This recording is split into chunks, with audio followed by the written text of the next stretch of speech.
What's good, YouTube? Chris from Team Innovation here, bringing you guys how to side deck post the February format. Basically, post February when Necros are released, and as like I did last time, I'm gonna give you guys a basic rough draft on what to side going into that format. Now, obviously, these cards can be adjusted based on the deck you're playing. But for those of you guys that don't know what deck you're playing and don't know how to side deck properly, this is definitely the video for you. I'll be explaining choices briefly, but yeah, like I said, all these ratios can be adjusted and you can side accordingly to worse matchups. Like for example, if you have a bad Klee matchup, you might want to add another Fire Hand and Ice Hand and reduce your Flying Seas. If you have a good Burning Abyss matchup, you might want to reduce these Flying Seas and increase something else. But without further ado, let's begin. Obviously, the 3 Shadow Mirrors, that's going to take care of your Burning Abyss matchup, your Shadow matchup if you go first, or if you draw later in the game, it'll help you out a lot. The Flying Seas, they are obviously good against the Burning Abyss matchup.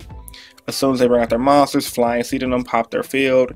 Even if they do have the enemy controller, they have to focus on hopefully drawing enemy controller to counter this. If not, it's going to wipe their field and allow you to stall out, which is really good. 2 Shared Rise, for you guys that don't know what Shared Rise does, I'll put it up here, hope it focuses. After this card resolves, each time your opponent adds a card from their deck to their hand or from their graveyard this turn, you draw a card. Now, for you guys that don't know what that's for, that is for the Necros deck that will be releasing in February. So, since Necros do this a lot of OCG players main deck this card at 3 to fight that deck or to keep up the advantage that the deck has. So I don't know how the trend's going to work in TCG, especially with TCG having decks like Burning Abyss and Dinko Shadow. So having this card in your side deck would not be a bad option going into next format. Well, next month, because technically it's this format, but at the same time next month change the format. Honestly, I consider the format we're in not a format at all. This is like preseason in my personal opinion. But yeah, Shared Rise are going to be really good against that deck, help you keep your advantage, and for Trish Shula won't just beat your face in. We already know what Fairy Winds does, is help you out against that Klee matchup. So yeah, same thing with, speaking of Klee matchup, same thing with the hands, because Cliff Force is getting more support, and since they are getting more support, the hands do a pretty good job at holding the Cliff Force off that base. So hands, a lot of OCG players play the hands to side against Klee Force, so if they're doing it, I'm pretty sure we can do it just as well and have, if not better or similar results. So combo the hands with Fairwind, that should pretty much settle your Klee matchup, guaranteed. And then you also have the last 2 Veilers for your Necros matchup, because you do not want none of their monsters going off or Senjus or modules going off.